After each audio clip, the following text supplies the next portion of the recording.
and it's my pleasure to welcome you all this evening to a public lecture of Mr. David Gordon, President of the Asia Foundation. You're probably aware of the work of the Foundation, which is based in San Francisco and has 17 offices throughout the Asia-Pacific region, supporting a broad range of initiatives including governance, law, women's rights, regional cooperation, and the environment. Given how we in our college share a strong commitment on these issues, it's a particular pleasure to host Mr. Arnold this evening, and also Dr. Gordon Hine of the Asia Foundation is also visiting us from the Asia Foundation office in San Francisco. More specifically, I know that many scholars in our school, including myself, have had regular interactions with Asia Foundation personnel throughout the region, including, as I was saying, a roundtable on peace and conflict issues that we jointly host with Asia Foundation representatives about 3 years ago. The Foundation was founded in 1954 and with the mandate to promote a peaceful, prosperous, just and open Asia-Pacific region. The Foundation last year provided almost $100 million in program support using funding provided from a range of sources, private foundations, individuals, corporations, and international development agencies. This has included Australian sources with Australia Foundation engagement with AusAid, the Australian Federal Police, and DFAT. Our speaker tonight, Mr. David Arnold, was appointed the president of the Asia Foundation in January 2011.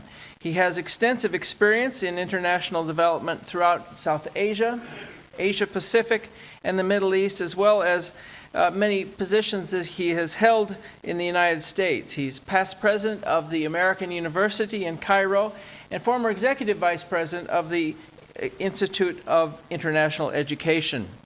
He has broad expertise across governance, philanthropy, education, rule of law, human rights, and economic policy, and with a particular focus on South Asia, including Nepal, Sri Lanka, and India. And this includes many years of working with the Ford Foundation in South Asia. For the past year, since accepting his position as president, Mr. Arnold has launched a number of new initiatives focused on technology innovation and Asian leadership development. So this evening, we are very pleased to welcome Mr. Arnold to the ANU to discuss the Asia Foundation's work across many issue areas within the region, as well as the role of emerging Asian aid donors and the changing international aid architecture. So a warm welcome, David, and we're delighted to hear from you this evening on the topic of Asian development in an Asian century.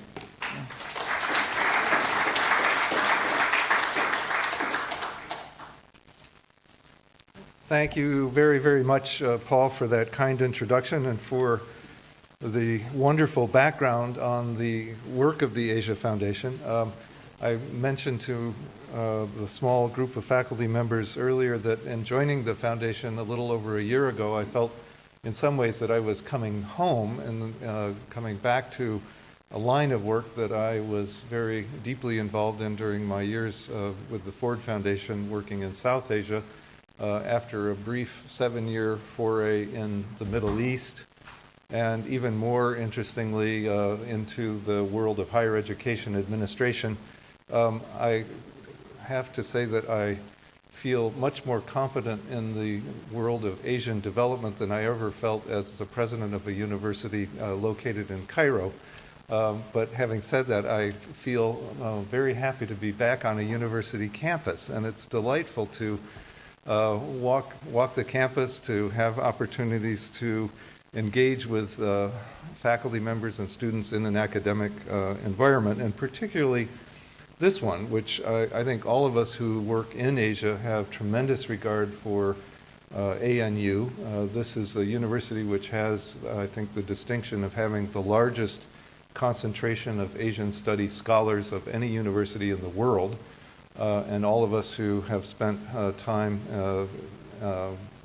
working on, in, or around Asia have friends and colleagues and connections with ANU. So it's a great personal pleasure for both Gordon and myself to be here today. I also feel that I'm coming here at an interesting and important moment, particularly given the fact that the government and your Prime Minister have really launched a process, a conversation about Australia's role in the new Asian century. And I think she's quite correct in noting in the introduction to the white paper that is in process and the issues paper that was put out that Asia has never been of greater global significance than it is today in the contemporary landscape. And I think there are several reasons for this. Let me just share a few of those and then turn to what we see as sort of new and interesting developments in terms of Asian development in Asia. But starting with the landscape, as we look from our perspective here now, a decade into the new millennium, we're seeing a wide range of exciting global changes, economic, political, cultural, which are being largely driven by the Asian region in many ways. Poverty is declining steadily worldwide, with the most dramatic drops taking place in Asia, particularly in China and India.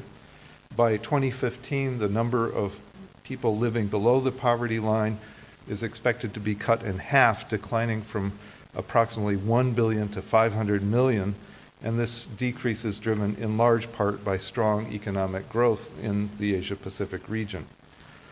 It's hardly an exaggeration to say that the center of the world's gravity is moving to Asia. The region currently accounts for 27% of global GDP, and with the right mix of national, regional, and global policies supporting this pace of growth, the Asian Development Bank is predicting that Asia's GDP will account for roughly half of the global GDP by 2050. China is now the world's second largest economy, and it is expected to overtake the United States as the world's top trading nation by 2016. Australia and Asia, of course, retain a special relationship in this regard. The proportion of Australia's total exports going to Asia exceeds 50%, with exports to China having doubled since 2008. So it's no wonder that political and economic analysts have dubbed our era the Asian century, and quite timely that we will soon be seeing the white paper on Australia in the Asian century commissioned by Prime Minister Gillard last September. Against this promising horizon, however, loom many challenges. Many countries in Asia risk falling into what's been referred to as the middle income trap due to a host of domestic economic, social, and political challenges. Countries like Thailand, the Philippines, Malaysia, Indonesia, and Vietnam are particularly at risk.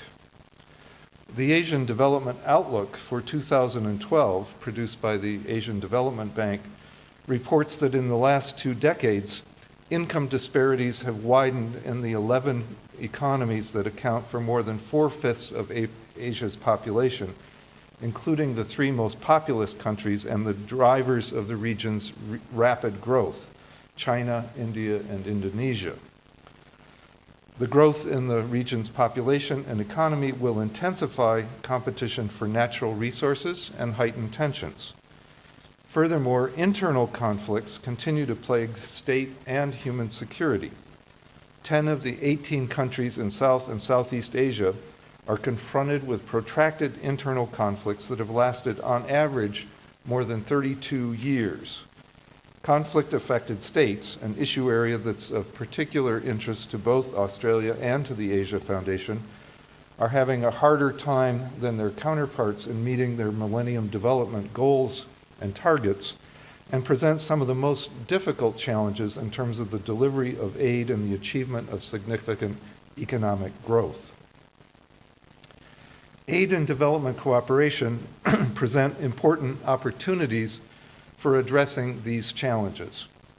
And in the 21st century, Asia is transforming aid and is responsible for a significant evolution in the architecture of global development cooperation.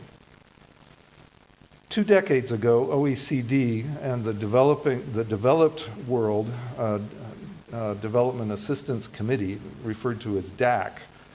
The donors that were part of that club constituted 80% of total global development assistance.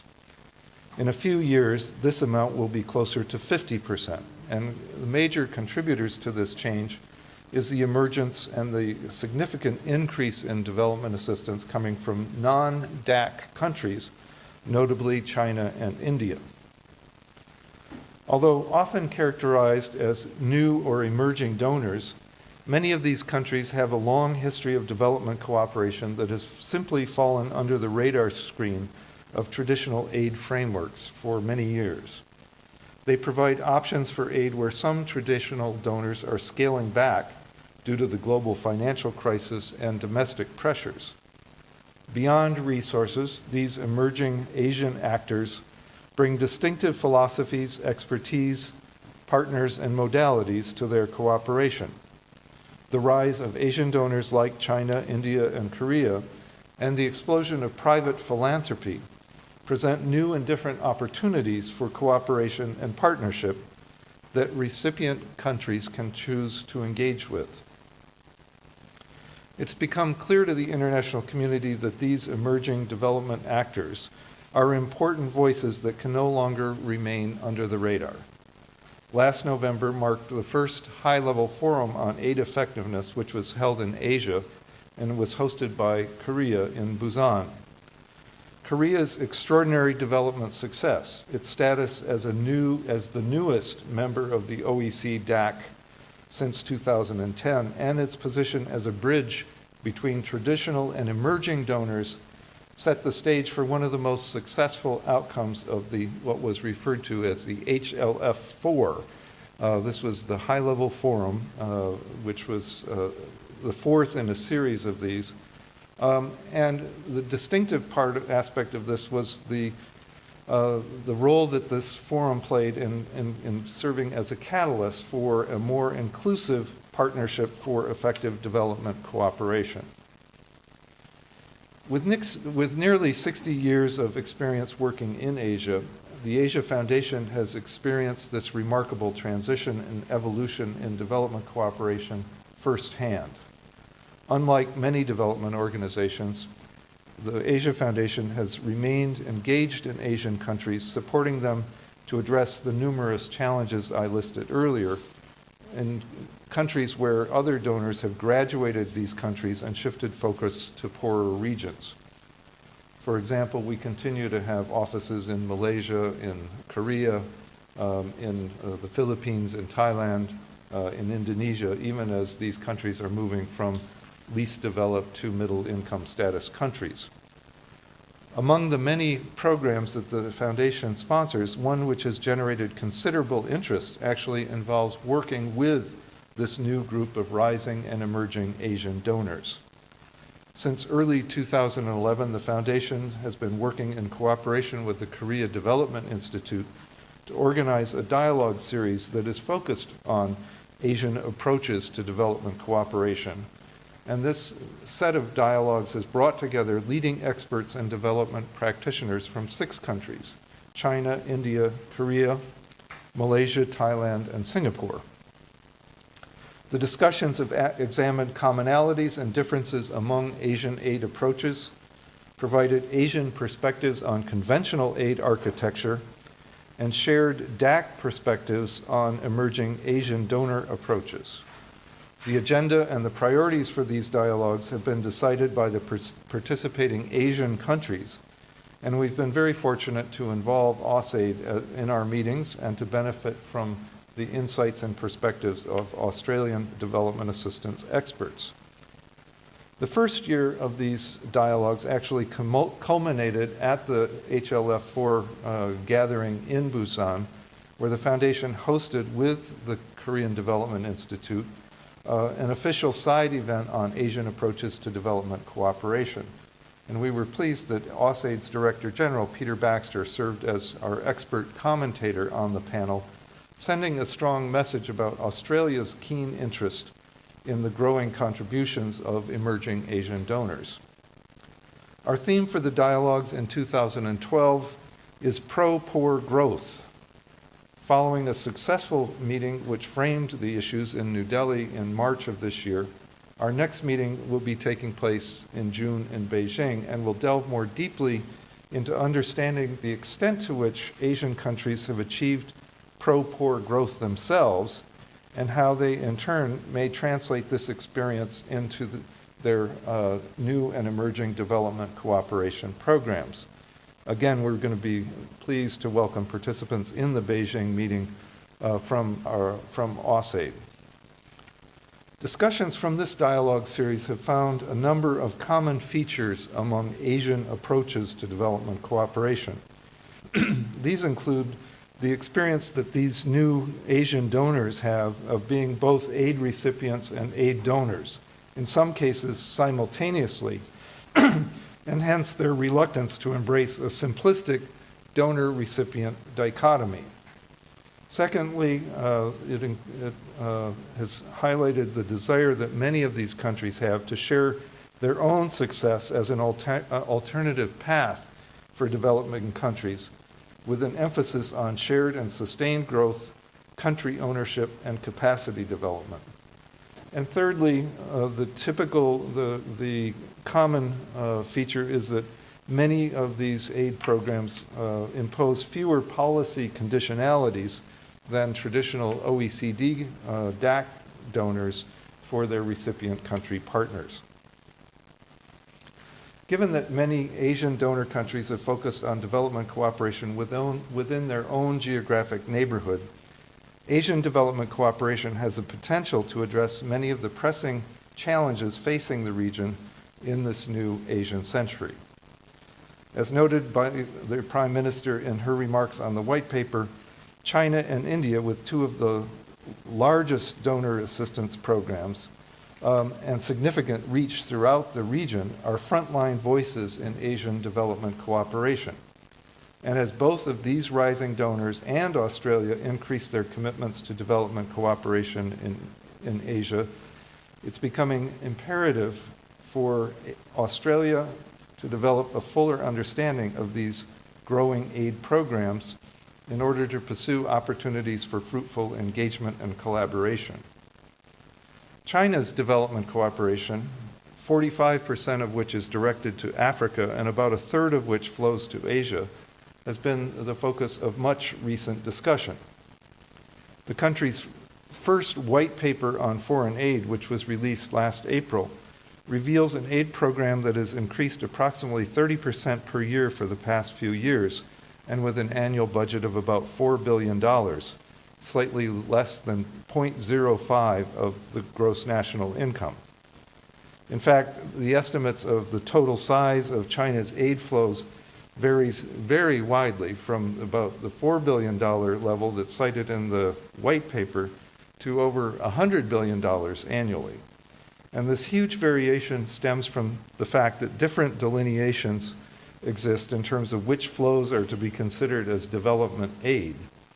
In its white paper, China itself categorizes its aid program as including grants, interest-free loans, and concessional loans administered through China's Exim Bank.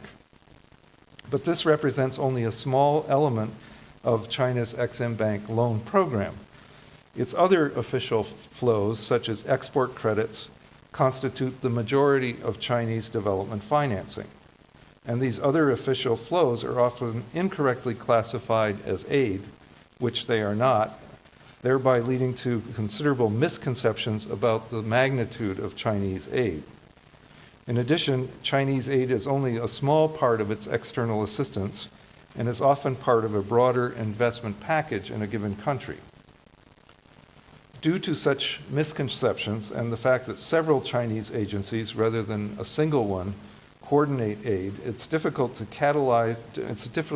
analyze Chinese aid alongside traditional aid or within frameworks such as the OECD Paris Declaration. Nevertheless, we can be sure that China's development cooperation activities will continue to increase, and as such, it will be critical for Australia, given its special reach and status within the region, to engage with China. India presents another interesting case. Although often overshadowed by China's rising presence, India's engagement in development cooperation actually dates back to the 1950s. Its flagship Indian Technology and Economic Cooperation Program, ITEC, was launched in 1964 and reflects the country's commitment to technical training and capacity building for people from developing countries and partners. Bhutan and Nepal have been longtime partners for India, and until today receive a large share of India's overseas assistance.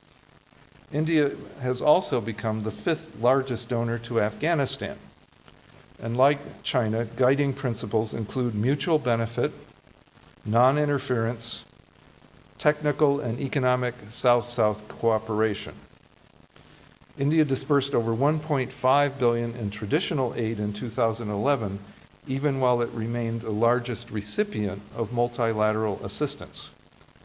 Quantifying and categorizing Indian aid is also a bit of a blur, as it is with China, because Indian aid has been managed and dispersed through an array of government departments and technical agencies. It was only recently at a conference that I've alluded to that was held as part of this series in Delhi that the Indian government announced its intention to establish a dedicated development partnership administration within its Ministry of External Affairs. And this is a move that has been under discussion within Indian policy circles for nearly a decade. For both China and India, foreign assistance is a soft power tool for developing strategic economic and political relationships with other countries. And as the new Asian century unfolds, we can look forward to reflecting on how this soft power impacts China's and India's engagement with recipient countries in the region and with each other. Engagement between traditional DAC donors and rising donors like China and India can be challenging, as the guidelines that they look toward, such as the Paris Declaration, are not common to both the OECD donors and this new group of Asian donors. The HighLevel Forum in Busan sought to better recognize and to be more inclusive of the strengths and interests of emerging donors. It ushered in a new global compact for development effectiveness under a new set of principles, which really recognize the value of different financing modalities. And while the impact of the principles and commitments of the Busan Partnership remain to be seen, I think our sense is that we are cautiously optimistic about the opportunity presented by this broadened framework and dialogue that has brought rising donors like China and India to the table, if not yet into the tent. In order to leverage this momentum, it's important for donors, DAC donors like Australia and third-party organizations like the Asia Foundation to proactively engage with these emerging players like China and India. Given their rapid growth in terms of both magnitude and soft power reach, these emerging donors will continue to play a key role in shaping regional and global development. We need to stay abreast of these changing dynamics so that we can make better and more informed decisions about how best to serve the populations of recipient countries as well as our own national and regional interests. Australia's unique place in the region, geographically, economically, and historically, as well as its potential to be a true bridge between the region and the other DAC donors, opens the door for a wealth of opportunities for Australian engagement. So what are some of the possibilities for collaboration, cooperation, and shared learning between Australia and this new group of rising Asian donors? 5 particular modes of engagement or angles of approach seem evident to us. First, dialogue. Australia can support and participate in alternative dialogue forums which present Asian cooperation strategies outside of conventional frameworks like the OECD Paris Declaration. Programs like the dialogue series that we've been hosting with the Korean Development Institute provide a neutral platform for Asian analysts and development officials to share and learn from diverse perspectives on foreign assistance. As such, they are often more appealing for Asian donors than other official or DAC-sponsored forums.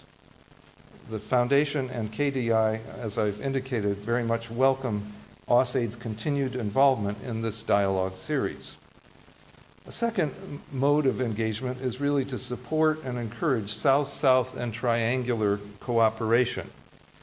Many Asian donors have engaged in South-South cooperation for decades, yielding great opportunities for fruitful project collaboration and knowledge and information exchange. It's particularly popular among smaller Asian donors like Thailand, Malaysia, Indonesia, and Singapore. However, the limited foreign assistance budgets of these countries often prevents them from expanding these programs. Australia sits in a strategic position to facilitate opportunities for more and strengthened South-South cooperation, particularly in critical but non-traditional areas such as law, governance, women's empowerment, and the environment. A third angle of approach is really to support capacity building efforts with these new Asian donors. Many of them have expressed interest in strengthening their planning, monitoring, and evaluation frameworks for their development cooperation efforts. Results, which is a buzzword in the development world, can mean different things to different people, ranging from the simple completion of projects to short-term impact and, of course, ongoing sustainability. In the past 5 years, the Foundation has been providing capacity building assistance to KOICA, the Korean Development Cooperation, in cooperation with the Korean Development Institute's School of Public Policy and Management. We've supported Korean development policymakers and practitioners to help them in the development of country assistance plans, impact evaluation, and to share lessons on working in conflict-affected situations.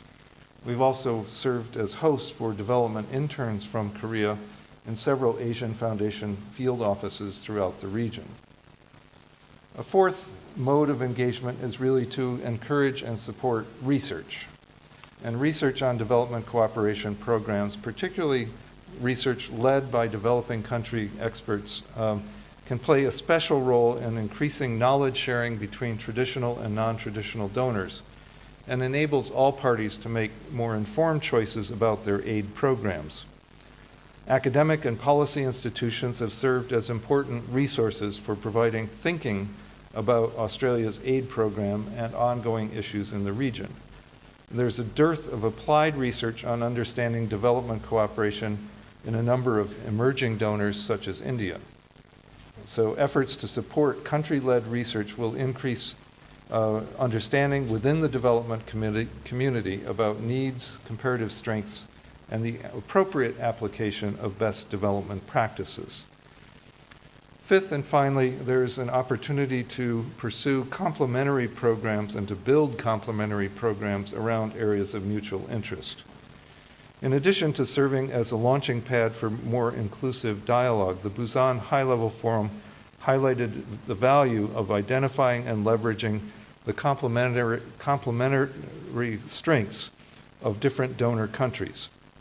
Australia and Asian donors, particularly emerging donors like China, can leverage their respective strengths in common interest areas, particularly in particular areas such as disaster relief and public health.